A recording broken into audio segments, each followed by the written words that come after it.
Salut tout le monde. Aujourd'hui, je veux faire la maintenance de ma voiture, changer les spark plugs. Je suis rendu à 155 000 km. J'ai déjà fait ça sur des vieilles voitures. C'était simple, hein? On enlevait les fils de spark plug et puis on changeait les plugs, puis c'était fini. Mais sur les nouvelles voitures, j'avoue que c'est un petit peu plus compliqué. Donc, j'ai regardé sur Internet, sur YouTube. C'est un peu intimidant. Il faut défaire l'intake, des senseurs à débrancher, des grosses de vacuum à défaire. Mais je pense une étape à la fois, ça se fait bien. Donc, je suis pas mécanicien, je suis un amateur, mais j'aime ça faire ma maintenance. On commence!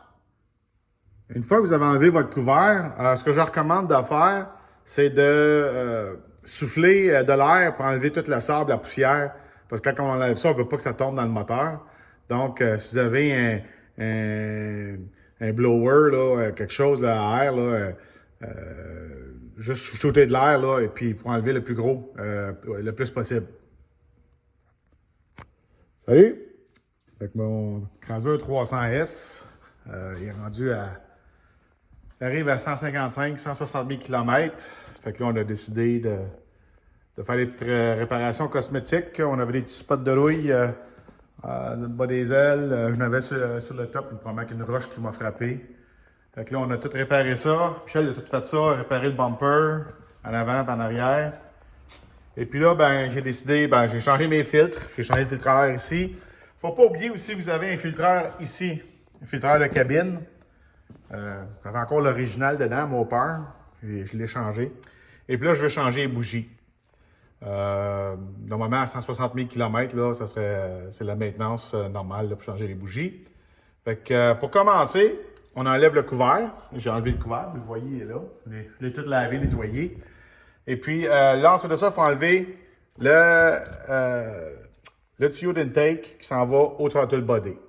Fait que vous prenez un socket 8 mm.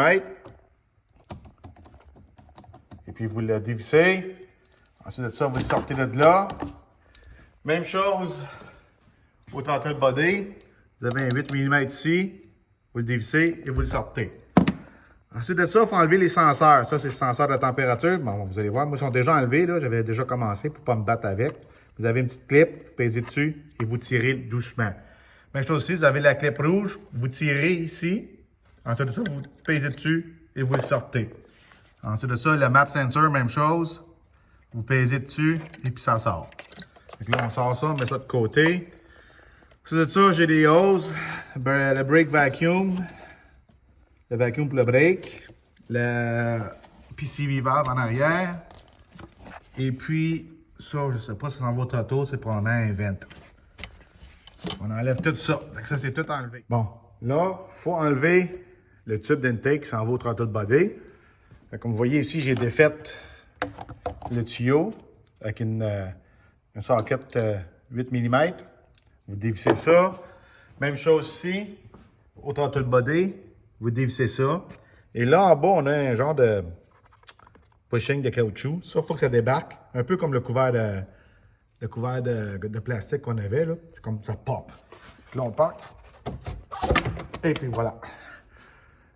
On l'a enlevé. Je vais le mettre de côté pour pas qu'il se magane. Pas le perdre. Bon, c'est dur à perdre, mais ça peut arriver. Donc là, on a accès à nos 3 coils ici, mais l'autre côté, la tête ici, les coils sont en dessous. Donc, il faut enlever l'intake, le upper intake body de là. Donc, on va continuer. Il faut que j'enlève des noix en arrière. Je vais vous montrer ça, puis enlever, dévisser, et puis on va être capable de sortir ça.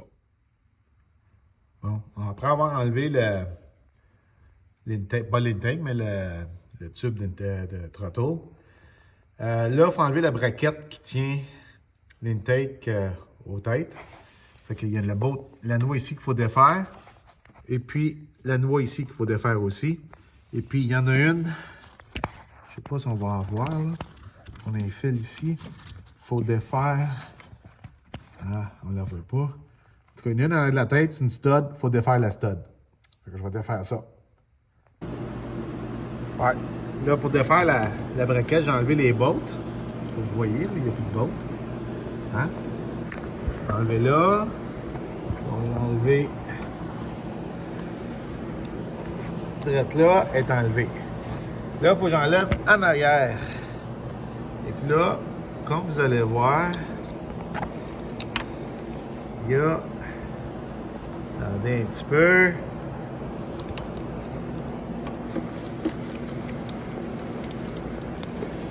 Je sais pas si vous allez le voir, là. OK.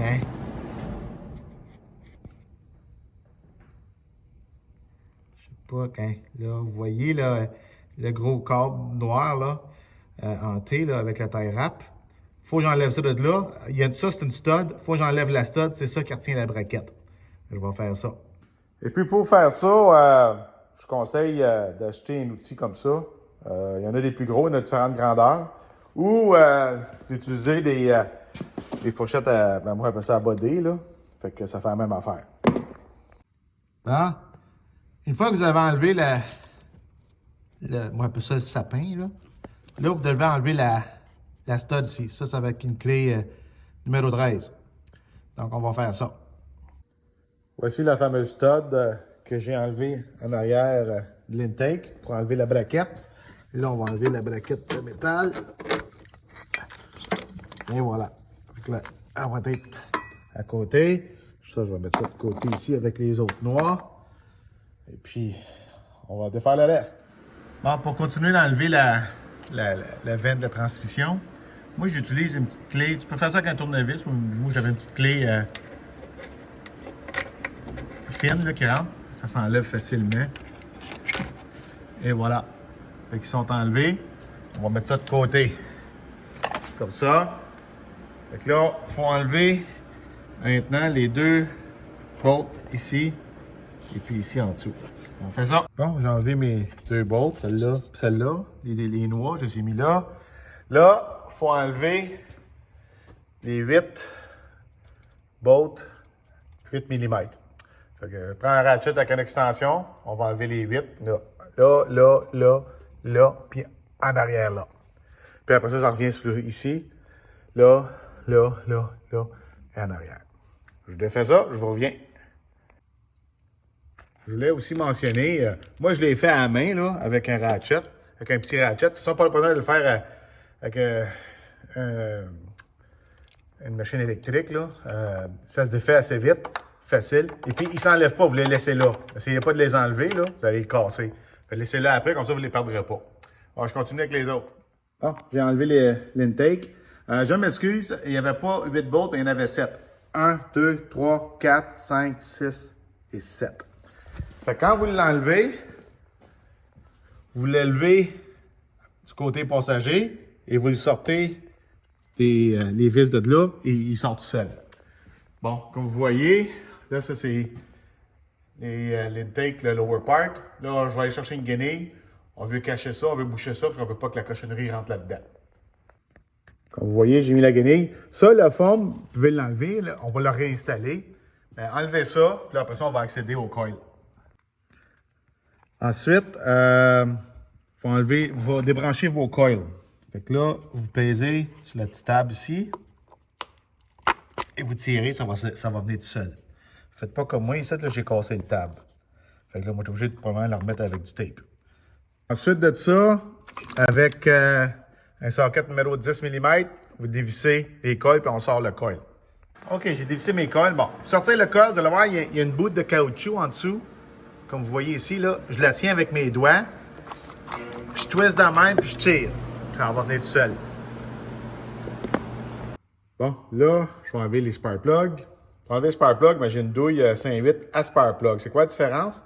C'est qu'il y a un caoutchouc dans le fond pour pas casser la porcelaine de la spark plug. Parce que c'est pas le fun de casser ça quand on défait des bougies. C'est bien important. Toujours utiliser le bon socket. C'est un socket 5.8. Bon, j'enlève ça. Et voilà, j'ai enlevé la spark plug. Elle est encore belle. Ouais, c'est sûr qu'elle a la couleur café. L'air est usée. C'est le temps de la changer. Donc, on va faire ça. Je vais vous montrer les nouvelles spark plugs. Voici la nouvelle spark plug. Moi, j'aime bien les NGK, laser iridium. Plus haute qualité. Comme vous voyez, là, pareil, le numéro, c'est la 9723. Là, ce que je vais vous dire de faire, c'est de mettre, je vais pas vous montrer ça, c'est de mettre du anti-seize sur les threads de la spark plug. Comme ça, ben, le prochain qui va les enlever, elle ne sera pas jamais. Ça laisse. C'est quand je dis, là, aider votre prochain, là, ben, c'est ça. Mettez du anti-seize, bien important. OK, fait que là, j'ai ma spark plug, j'ai mon pot d'anti-seize, et j'en mets un petit peu sur le thread. Ensuite, vous l'étendez. Moi, j'utilise un petit linge là, pour l'étendre, pas avec vos doigts, parce que ça beurre en tabarouette. Après ça, on l'installe dans le cylindre. Quand vous remettez la spark plug dans le cylindre, assurez-vous que la spark plug est bien installée au fond du socket dans la gaine de caoutchouc pour pas, comme ça, elle tient, elle tombe pas. Et puis moi, je l'installe bien lentement. Il ne faut pas l'échapper pour pas que le gap modifie. Je le pars à la main comme ça. Après ça, on va le finir au ratchet. Comme ça, on ne casse pas les threads. Là. Bon, une fois que vous avez serré les bougies à la main, prenez votre torque wrench. On est supposé torquer ça à 13 livres. C'est pas serré. Vous allez voir quand vous allez le défaire, là, ça se défait facilement. Donc, il ne faut pas y mettre trop serré, mais je vous recommande de prendre un torque wrench. C'est soit 13 livres, 13 pieds par livre, ou, 13 livres par... Ouais, ça. 13 pieds par livre ou 156 pouces par livre. Là, moi, j'en ai un en pouces parce que mon gros, il commence à 30 livres. Fait que là, lui, je l'ai mis à 156 pouces. On va têter ça. Après avoir torqué les spark plugs, on va remettre les coils. Je vais peser. Remettez-les dans le même ordre que vous les avez sortis. Parce que si on a un trouble, c'est plus facile. Vous allez être capable de troubleshooter, ça va aller mieux pour troubleshooter. Fait que là, vous les revisser, puis après ça, vous remettez les connecteurs dessus. Bon, mes coils sont posés, les connecteurs sont réinstallés. Assurez-vous de tout mettre dans le même ordre, parce que si vous changez les fils de place, ben, ça va aller mal. Fait que assurez-vous que c'est tout à la place originale, sinon le feu ne sera pas dans le bon ordre. Là, une fois que ça c'est terminé, vous pouvez réinstaller le morceau de foam ici. Et puis, je vais aller le ramasser. Hop là! On peut réinstaller notre foam direct là. Comme ça. Ça, c'est pour le son. Ils mettent ça, c'est un genre d'insulateur pour le son. Des injecteurs, je pense. Et puis là, vous pouvez enlever votre guenille. Et puis, réinstaller votre intake dans l'ordre à l'envers, comme on a fait tantôt. Assurez-vous que tout est en place, que les bolts sont arrivés à la bonne place ici. Là. Ensuite de ça, il faut juste retêter vos 7 bolts. Retêter ça à la main, par exemple, avec un ratchet. Pas trop serré. Aussitôt que ça arrête un petit peu, vous sentez de la friction, là, un petit coup, un autre petit 90 degrés, puis c'est tout. Et là, c'est le côté chauffeur là, du l'intake. Il faut le réinstaller nos petites noix sur les studs ici et en dessous ici. Et puis, il ne faut pas oublier de réinstaller notre fente de transmission. Fait qu'on fait les clips. On met la clip là. Ici. Hein? Et là, lui, il est là. Il est revenu là. On va le mettre comme il faut. Hein? Et puis, c'est le sapin qui s'en met ici. Comme ça. Et voilà. C'est fait. Ensuite de ça, souvenez-vous de notre stud. Il faut réinstaller notre stud en arrière pour tenir cette braquette-là. Oups. Oui, cette braquette-là ici. Il faut faire ça. Je vais faire ça. Puis après ça, le câble avec le sapin, on va le réinstaller au bout de la stud. Bon, une fois que vous avez réinstallé les bolts, les noix sur la braquette, tout est solide. Réinstaller, rebranchez vos hoses de vacuum, hein, en arrière aussi, la PCV valve, celle-là, et puis ça, c'est probablement le brake booster. Et puis là, on rebranche les connecteurs des senseurs. On a ça, c'est la pédale à gaz qui s'en vient ici pour le throttle. elle s'en vient direct là pour le throttle. Et puis celle-là ici, elle s'en va en arrière là sur le map sensor. Ensuite de ça, on va avoir, je l'ai ici, le température sensor qui se trouve être sur le tube du filtre à air. Bon, j'ai réinstallé le couvert avec mon tuyau qui va au filtreur à air. N'oubliez pas de brancher le connecteur au senseur de température. Bon, vissez ça avec 8 mm. Même chose ici, avec un socket 8 mm, on vissez ça. Et puis, il reste juste à mettre le couvert et c'est terminé. Bon, là, on va partir de la voiture pour s'assurer qu'elle ne tourne pas trop haut dès qu'on a oublié de brancher quelque chose. On démarre ça. Donc là, j'étais à 1500, mais la voiture est froide. C'est normal. J'ai pas d'autre, j'ai pas de check engine. Ouais, faut changer l'huile. Ça, c'est notre prochaine étape. On change l'huile.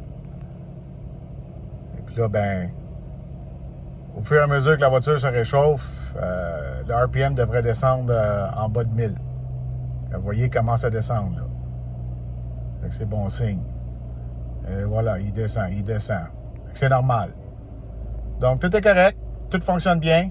Il nous reste à faire notre changement d'huile et puis on est prêt pour l'hiver. Salut! Bon, j'ai tout réinstallé. Il me reste à faire mon changement d'huile. Et puis ma maintenance d'hiver est faite. Donc, la voiture est quand même en très bon état. J'ai l'intention de la garder encore 2-3 ans. J'aimerais ça me rendre à plus de 200 000 km avant de la changer. Et puis, j'aime ça faire ma maintenance. C'est un hobby pour moi. Je suis pas mécanicien. J'avoue qu'au début, quand je regardais sur Internet comment changer les spark plugs, c'était un peu intimidant. Mais laissez-vous pas intimider. Une étape à la fois. Et puis, vous allez voir, ça se fait bien. Et puis, sans rien casser. Comme moi, elle a 155 000 km, la voiture, j'ai rien cassé, à part un petit table de connecteur, mais j'ai réparé ça. Et puis, c'est ça. Je vous encourage à le faire. C'est une maintenance qui prend peut-être, pour un amateur comme moi, un après-midi. Et puis, j'ai probablement sauvé de 300 à 400 $ en le faisant moi-même. Je vous encourage à le faire. Salut!